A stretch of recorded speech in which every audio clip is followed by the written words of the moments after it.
Hey there, what's up? It is Kirsten here, and today I want to share with you 3 tips that you absolutely need to follow if you want to maintain your period after HA recovery. Do the right things, because if you don't, your period might go away again. And I have seen this a lot with people who have recovered. They go back to their old habits and they do lose their periods. One thing that may happen is that actually we need to gain more weight than we did last time in order to get our period back. So if that was the hardest part for you, which it is for many women, then you want to make sure that you do these 3 tips that I'm going to talk to you about today, and you will maintain your period after HA recovery. Before I move on, I want you to know that I am hosting a totally free webinar this coming Wednesday, October 23rd. So if you're watching before that, you can sign up for the webinar, which is called Balance After Hypothalamic Amenorrhea. On this webinar, we're going to be touching the food part, the fitness part, and if you're interested in fat loss and weight loss, what you should know about these things. If you want to sign up for the webinar, the link is below. Do that, and I will see you there this Wednesday, 5 p.m. Pacific time and 8 p.m. Eastern. Also, if you like these videos, make sure to click that red button in the right bottom corner, the subscribe button, and that way you make sure that you don't miss any of these videos that I'm creating in the future, all about hypothalamic amenorrhea, healthy living, getting back to normal exercise, and overall balanced health and balanced fitness. All right, but now back to those 3 critical things that you need to know and keep in mind if you want to maintain your good health after HA recovery and if you want to maintain your ovulatory periods every month. The first thing that we're going to talk about is food. It is so important that the first couple of months after getting your first period, you don't change much about your eating. And I mean specifically, you don't cut calories. I know that it's very, very tempting to go and start cutting calories because you may think that, oh, I put on all this weight and I feel so uncomfortable and I don't want it and it's annoying and my clothes don't fit and etc., etc. But you have to keep in mind that your body needs some time to adjust, to actually feel really, really safe, because it has been unsafe for many years. This is why you lost your period, because your body was feeling that it's not getting enough food, and it was right, it wasn't getting enough food. So now if you start taking away food, if you start cutting calories again, what it's going to do is that it's going to put your body back to that scared mode where it's like, oh, what's happening here? The food is not coming in anymore, and it freaks out, and as a result you may again lose your period. If you catch it quickly and fix it quickly, then it's probably not going to be a too big problem. But if you continue to eat too low calories super quickly after you've gotten your first recovery period, there's a pretty good chance that your period will go away again. So my first tip is, do not cut your calories at least 2-3 months after recovery. What happens after that? You want to know, can I cut calories after that? Ideally, I want you to get to that place where you don't feel the need to cut any calories, because this should be enough time for you to get used to the little bit changed body. And I understand why it's hard, because your body went from being maybe even underweight or normal weight to normal weight. And you also have to know that this weight gain was necessary for you. And instead of starting to cut calories and under eating and go on diets or start restricting some certain macronutrients, instead of that, start accepting your body. You don't have to love your body every moment. There are some people who say that you got to love every piece of yourself. And on some level, yeah, it is true. You really should like, enjoy, and respect and love your body, but it doesn't mean that you have to think about it every second and go like, I love myself so much, I love these roles, I love this, blah, blah, blah. It's not how it goes.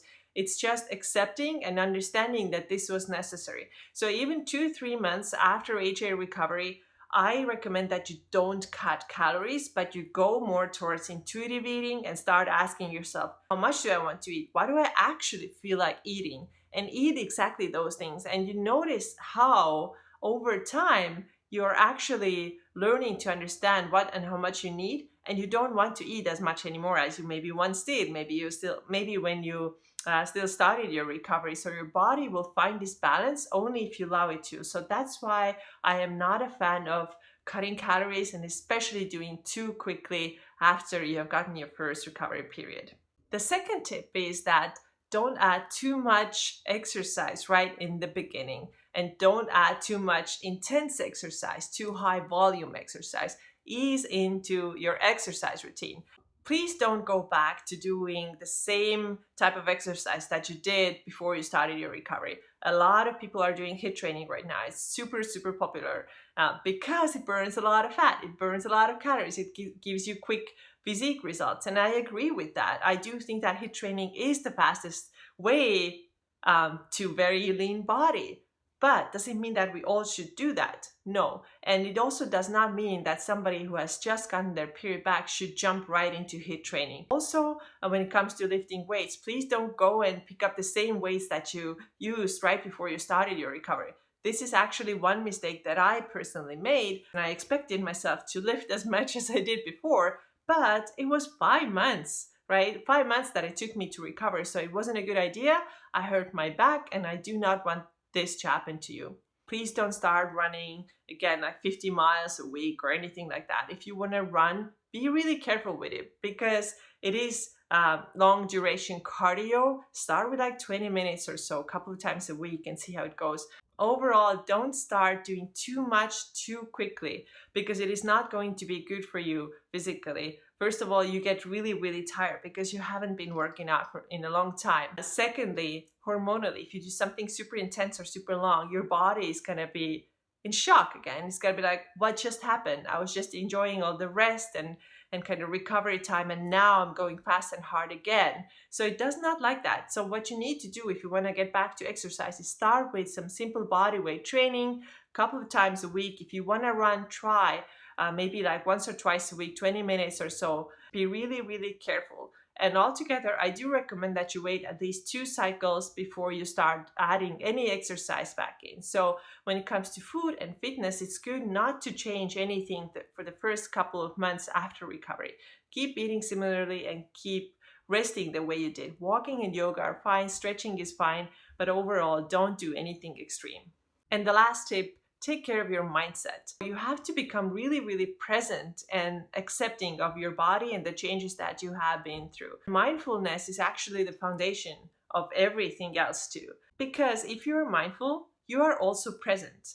When you're present, you're able to make the right food choices. You're able to actually ask yourself, what do I want to eat? And you will generally not also overeat because you are asking yourself, how much do I need to eat? If you are present and if you are mindful and if you don't get distracted by other messages, how much you should eat, what you should avoid, if you are present and know what you're doing, then your body is telling you. All you have to do is listen. Same thing with exercise. If you're present and if you are honest with yourself, your body will tell you how it needs to move or if it needs to take a rest today. And all you need to do is listen. In order to become more mindful and more present, you need to start taking time for things like meditation, journaling, quiet time, nature walks. I did not talk about going hardcore, super fast uphill walks. This is not what I'm talking about. I'm talking about things that bring you this